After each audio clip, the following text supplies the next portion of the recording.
गणपते नमः। श्री गुरुभ्यो नमः। जगद्गुरु नरेंद्राचार्य महाराज की जय। सद्गुरु काड सिद्धेश्वर महाराज की जय। संत शिरोमणी गजानन महाराज की जय। आद्य जगद्गुरु रामानंदाचार्य महाराज की जय। सियावल्लभ रामचंद्र की जय।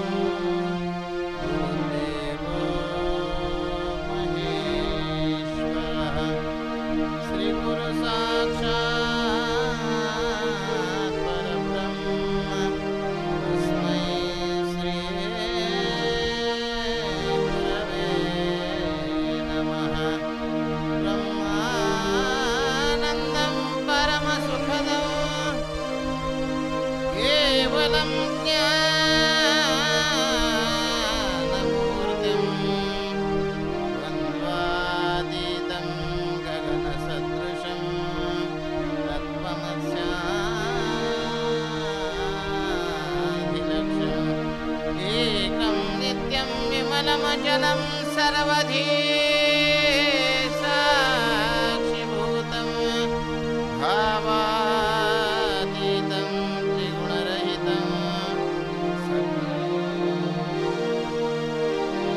नमामि। श्रीमद्दासबोध दशक चौथा समास चौथा कीर्तन लक्षण निरूपण वाचण्यास प्रारंभ करीतो।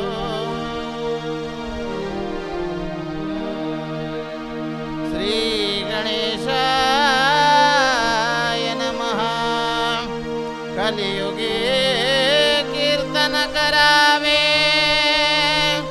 केवळ कोमळ कुशळ गावे कठीण कर्कश कुरटे सांडावे। एकीकडे श्रीराम खट खट खुंटून टाकावे खळखळ खळांसी न करावे खरे खोटे खवळून दावे वृत्ती आपुले श्रीराम। गर्भगाणे गावू नये गाता गाता गळू नये गौप्य गुज गरजू नये गुण गावे श्रीराम। घष्टणी घिसणी घस्मरपणे घसर घसरू घसा खाणे घुम घुमोची घुमणे योग्य नवे श्रीराम। नाना नामे भगवंताची नाना ध्याने सगुणाची नाना कीर्तने कीर्तीची अद्भुत करावे श्रीराम। कुंडलिका वरदे हरि विठ्ठल श्री ज्ञानदेव तुकाराम पंढरीनाथ महाराज की जय। जगद्गुरु नरेंद्राचार्य महाराज की जय। परमात्म स्वरूप जगद्गुरु नरेंद्राचार्यजी महाराज यांच्या दिव्य चरण कमलांना वंदन करून संतसंघाला उपस्थित असलेल्या सर्व गुरुबंधू भगिनींना श्री गुरुदेव। गेल्या आठवड्यामध्ये आपण कवित्व कला निरूपण याविषयी ऐकले। त्यामध्ये कवित्वाचं वेगवेगळे प्रकार आणि त्यांचं सामर्थ्य ऐकलं। परमपूज्य माऊलींनी आपल्याला सांगितलं की संतांचं काव्य हे भगवंताच्या प्रेमाने ओतपोत भरलेलं असतं. आणि त्याचं उत्कृष्ट उदाहरण म्हणजे व्यास, वाल्मिकी, कालिदास, सूरदास, तुलसीदास, जनाई, मुक्ताई, ज्ञानेश्वर माऊली आणि आपल्या सर्वांच्या साक्षीनं जनकल्याणार्थ कवित्व करणारी आपली जगद्गुरू नरेंद्र माऊली. भाविको, आज आपण समास दशक 14वा, समाज 4था, कीर्तन लक्षण याविषयी ऐकणार आहोत. या समासामध्ये शब्द चमत्कार आढळतो, कारण क पासून क्ष अक्षरापर्यंत प्रत्येक अक्षरासाठी एक एक ओवी या ठिकाणी घातलेली आहे आणि त्याचा विषय आहे कीर्तन आणि कीर्तनकार. समर्थांनी सुरुवातीला कीर्तन कसे करावे हे सांगितलेलं आहे. भाविको, कीर्तन कसे करावे हे ऐकायच्या अगोदर कीर्तन म्हणजे काय हे आपल्याला समजणं गरजेचं आहे. यासाठी जगद्गुरू नरेंद्र माऊलींनी प्रवचन सिंधू भाग 2 मध्ये कीर्तन म्हणजे काय याची अगदी साधी सोपी व्याख्या केलेली आहे. पहिलं म्हणजे भगवंताची महती, त्या परमेश्वराची महती इतरांना सांगणे म्हणजे कीर्तन. साधू संतांच्या संगतीत मिळवलेले ज्ञान आपल्या भाषेत इतरांना सांगणे म्हणजे कीर्तन. आपण वाचलेले, ऐकलेले ज्ञान इतरांना आवश्यकतेप्रमाणे देणे म्हणजे कीर्तन. तीर्थक्षेत्रांच्या, देवदेवतांच्या, साधू संतांच्या कथा, माहिती इतरांना सांगणे म्हणजे कीर्तन. बघा किती सोप्या भाषेत आपल्या माऊलींनी सांगितलेलं आहे. कारण कीर्तनकार म्हटलं की आपल्या सर्वांच्या समोर उभे राहतात ते टाळ आणि चिपळ्या घेऊन उभे असलेले कीर्तनकार. पण आपल्या माऊलींनी अतिशय सोपी व्याख्या केलेली आहे. आणि समर्थ पुढे सांगतात कीर्तन कसं असलं पाहिजे, कीर्तनकारानं कसं अगोदर वागलं पाहिजे, लोकांना खुश कसं केलं पाहिजे. तर कीर्तनकारांनी अगोदर हे लक्षात ठेवलं पाहिजे की त्यानं भांडण तंटा करू नये, दुष्टांबरोबर कधी विरोध करू नये, आपली वृत्ती भडकू देऊ नये. आणि कसं वागलं पाहिजे तर इतरांची गुप्त गोष्ट चार चौघात सांगू नये. परमेश्वराची अनेक नामं त्यानं कीर्तनामध्ये घ्यावी. परमेश्वराच्या सगुण रूपांचं वर्णन त्यानं आपल्या कीर्तनामध्ये केलं पाहिजे. भगवंताच्या ज्या अद्भुत लीला झाल्या त्याचं वर्णन या कीर्तनामध्ये असावं. आणि काय सांगितलं आहे तर कुणाचंही मन दुखवेल असं बोलू नये, कुणाला मुद्दाम फसवू नये, कुणाचं छळ करू नये. समजा एखाद्याने जरी छळ केला तर परत त्याचा आपण छळ करू नये असं कीर्तनकारांना समर्थांनी बजावून सांगितलेलं आहे. म्हणूनच मला या ठिकाणी एक दृष्टांत आठवतो संत तुकाराम महाराजांचा. त्यांचे निंदक रामशास्त्री वाघोलीकर एकदा देहू गावामध्ये आले आणि तुकाराम महाराज त्यांचं दर्शन घेण्यासाठी गेले. दर्शन घेताना ते वाघोलीकर म्हणाले, तुझ्यासारख्या अधर्मी लोकांचं नको आहे मला नमस्कार, मी स्वीकारणार नाही. तुकाराम महाराजांनी आश्चर्याने विचारलं, मी आणि अधर्मी? हो हो, तू अधर्मी आहेस, कारण तू भक्ती मार्गाचा प्रसार करण्यासाठी कर्ममार्ग मोडकळीत काढण्याचा तू चंग बांधला आहेस. त्यावेळी तुकाराम महाराज नम्रपणे सांगतात, नाम संकीर्तन साधन पै सोपे, जळतील पापे जन्मांतरीची. हे आमच्या भागवत धर्माची शिकवण आहे. त्यावेळी ते रामशास्त्री बुवा म्हणतात, हे असले काहीतरी अभंग करून तू वेदवाणीचा अपमान करतो आहेस. तू जे आत्तापर्यंत कवित्व केलेस, अभंग केलेत, ते तू डोहात नेऊन बडव इंद्रायणीच्या, आणि तेही स्वतःच्या हाताने. भाविको, पुढं काय झालं आपणा सर्वांना माहीत आहे. परंतु त्या ठिकाणी जमलेले लोक ज्यावेळी तुकाराम महाराजांना विचारतात, महाराज आता पुढं काय, त्यावेळी तुकाराम महाराज सांगतात, फुटोये मस्तक तुटोये शरीर, नामाचा गजर सोडू नये. फुटोये मस्तक तुटोये शरीर, नामाचा गजर सोडू नये. नाशिवंत देह झाला जरी भंग, तरी कीर्तन रंग सोडू नये.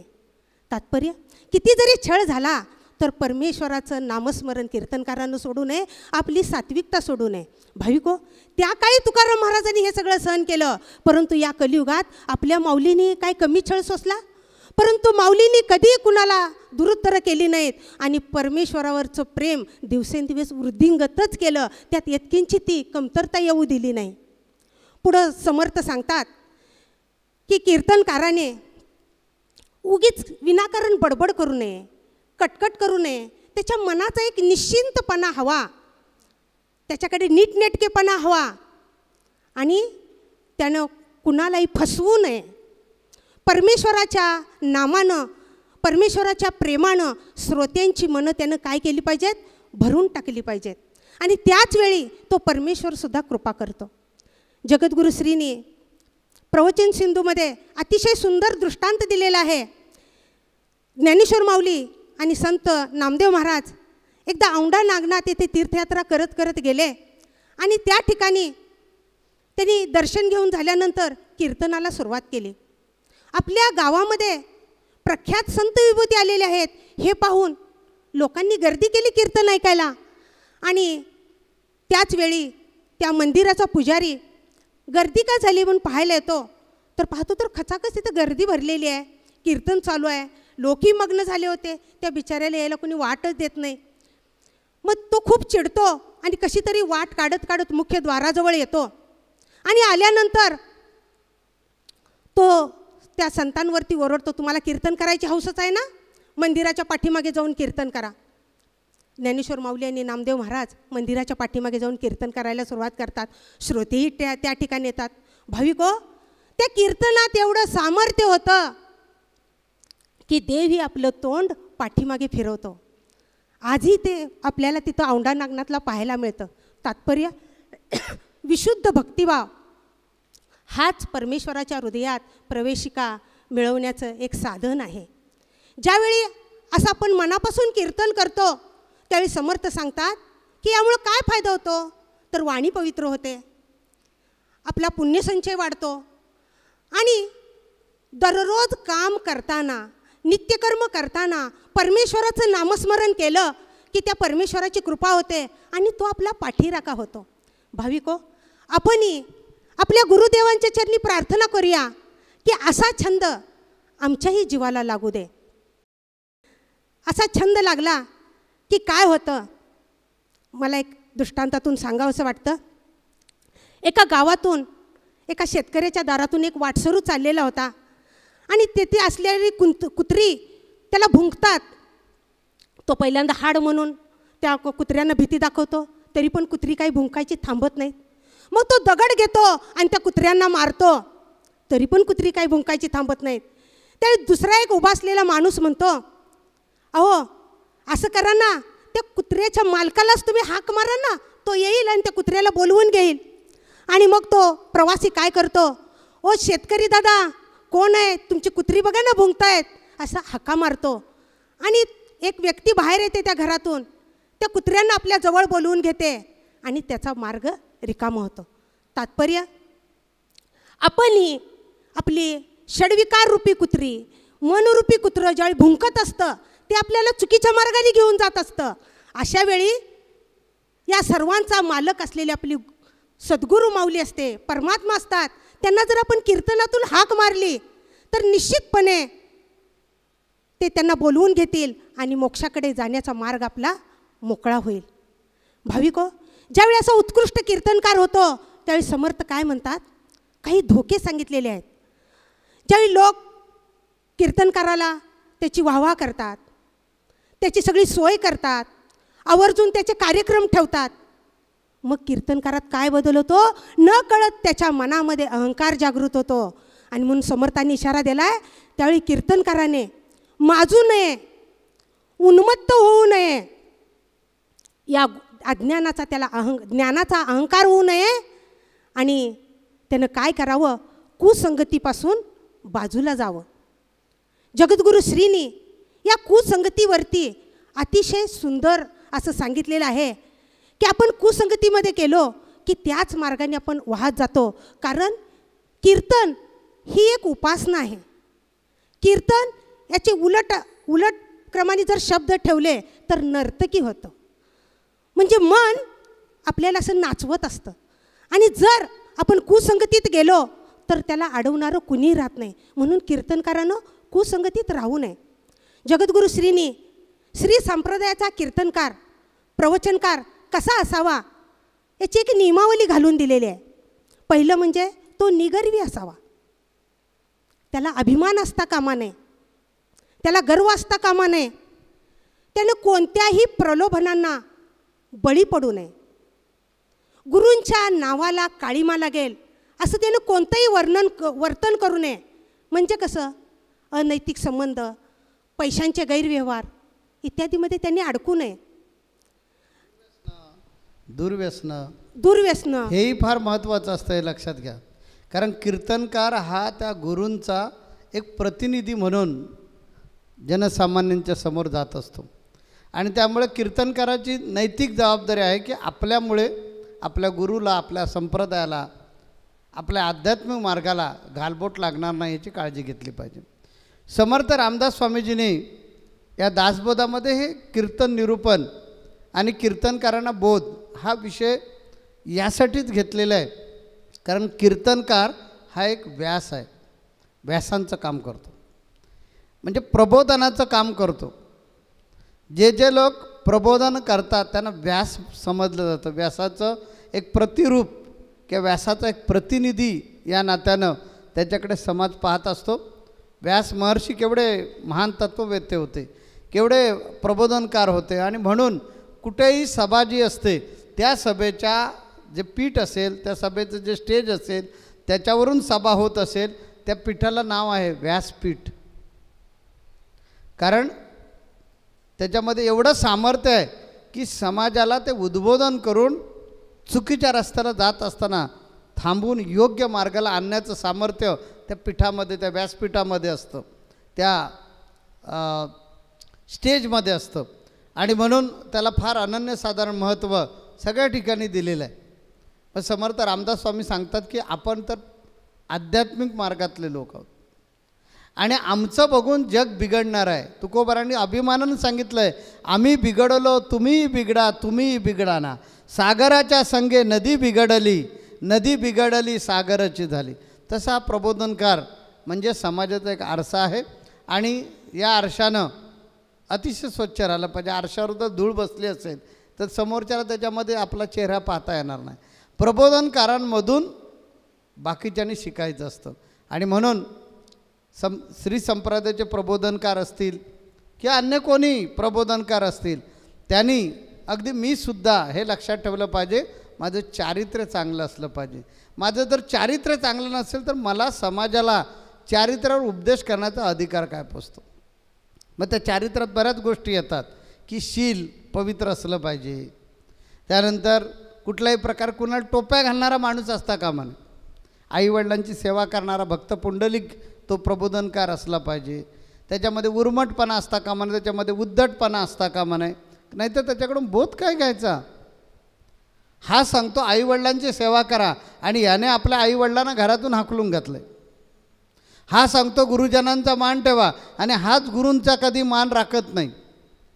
हा सांगतो बोलणार असाल तर विनम्र बोला आणि हाच आचरट बोलतो. मग अशा प्रबोधनकाराला समाजामध्ये मानसन्मान मिळत नाही.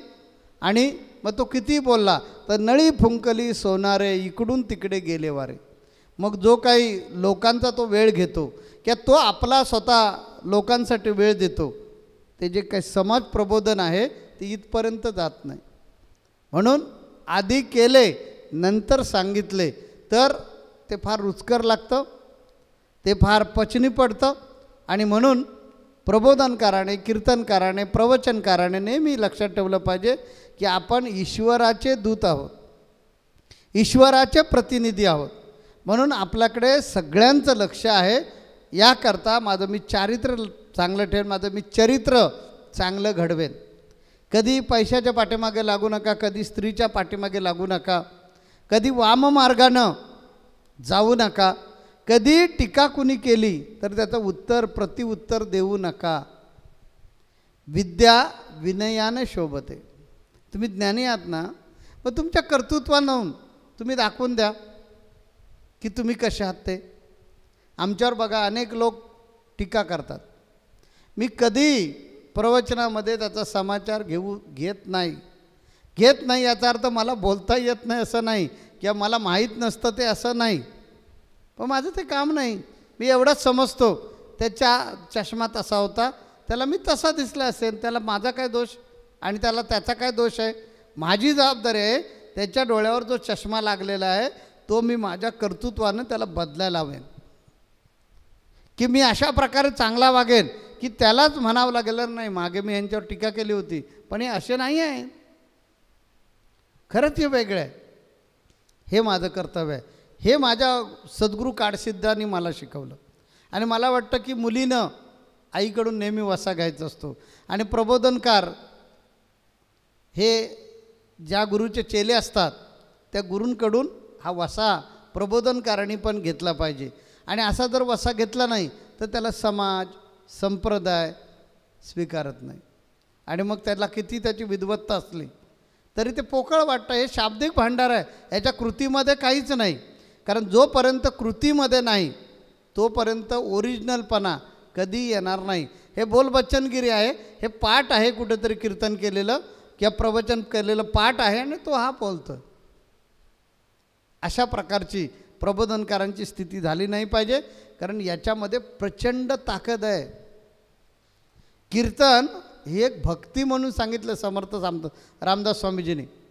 कलियुगामध्ये ह्या 9 भक्ती ज्या सांगितल्या आहेत त्यात सगळ्यात श्रेष्ठ भक्ती सांगितली तर कीर्तन. कारण कीर्तन देवाला आवडतं. कधी पण पहा, आम्ही बोलता बोलता नेहमी बोलत असतो की तुम्ही हे हार आणता, हे पेढे आणता, हे नारळ आणता, ते मला नको आहे. मला काय पाहिजे? भजन गा.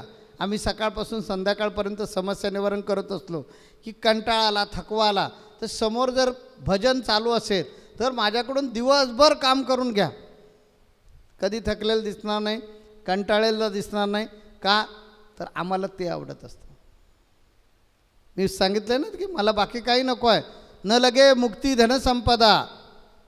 आम्हाला मुक्ती धन संपदा ह्याची गरज नाही, ते पाहिजे की ते ज्याच्यामध्ये परमेश्वराचा नामस्मरण आहे.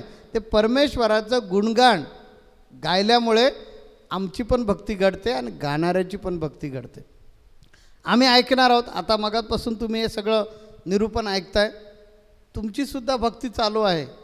तुमचा वेळ वाया नाही जाता. ही इन्व्हेस्टमेंट आहे तुमची की तुम्ही तुमच्या गुरूंनी समोर बसवलेलं साधनाताई शिंदे प्रबोधनकारांचं तुम्ही जर मनापासून ते प्रवचन कीर्तन ऐकलं असाल तर तुमच्याकडून सुद्धा भक्ती घडलेली आहे. तिचं नाव आहे श्रवण भक्ती. आणि गुरु किंवा साधनाताई जे सांगतात त्याही तीही भक्ती घडते. त्याही फुकट नाही काय करत. त्यासुद्धा देवाचं नामस्मरण करतात, देवाबद्दलची महती सांगतात आणि तीसुद्धा एक कीर्तन भक्तीच आहे. आणि त्यामुळे या कीर्तन भक्तीतून देवापर्यंत आपल्याला जाता येतं. म्हणून कीर्तन भक्तीमध्ये देवाबद्दलचं, गुरूंबद्दलचं, आता देव आणि गुरु वेगळा नाही. जो सांप्रदायिक माणूस आहे त्याने नेहमी लक्षात ठेवायचं, देव आणि गुरु हा कधीच वेगळा नसतो. देव गुरुपासी आहे, वारंवार सांगू काय. वारंवार सांगण्याची गरज भासणार नाही. त्या संप्रदायात आला त्याने नेहमी लक्षात ठेवायचं, आपला देव कोण? आपला सद्गुरू. आपल्या सद्गुरूपेक्षा जगात कुठलाही देव मोठा नाही. त्याला मी तो नर धन्य मोठा म्हणून आमच्या हरिपाठामध्ये सांगितलेलं आहे. सद्गुरूहून श्रेष्ठ दुजा नाही कोण, असं ज्याला वाटतं तोच नर सगळ्यामध्ये श्रेष्ठ आहे. असं ज्यांना वाटलं त्यांनी आपल्या जीवनाचा कायापालट करून घेतला आहे. म्हणून देवाला बाजूला ठेवायचं आणि सद्गुरूला बाजूला ठेवायचं असं कधीच नाही करायचं. देव पण तोच आणि सद्गुरू पण तोच. कारण तोच देव सद्गुरू रूपामध्ये आम्हाला घडवण्यासाठी आलेला आहे. कारण कलियुगामध्ये देव आता अवतार घेणार नाही आहे. म्हणून तो समर्थ सद्गुरू काडसिद्धेश्वर बनून आला आणि त्याने या दगडाला घडवलं. तो जर आला नसता तर हा दगड कदाचित मूर्ती झाली नसती. त्यामुळे हे लक्षात घ्यायचं की गुरु आणि देव याच्यामध्ये काहीही फरक नाही. त्यामुळे वारंवार सांगण्याची गरज नाही. देव गुरुपाशी आहे आणि तो देवच गुरूंच्या रूपातून, गुरूंच्या मुखातून आपल्याला घडवतोय, आपली काळजी घेतोय की या लेकराचं कल्याण झालं पाहिजे. कारण हा सुंदर नरदेह त्याला जो मिळाला आहे तो परत मिळणार नाही आहे. जगद्गुरु नरेंद्राचार्य महाराज की जय. सद्गुरु काडसिद्धेश्वर महाराज की जय. संत शिरोमणी गजानन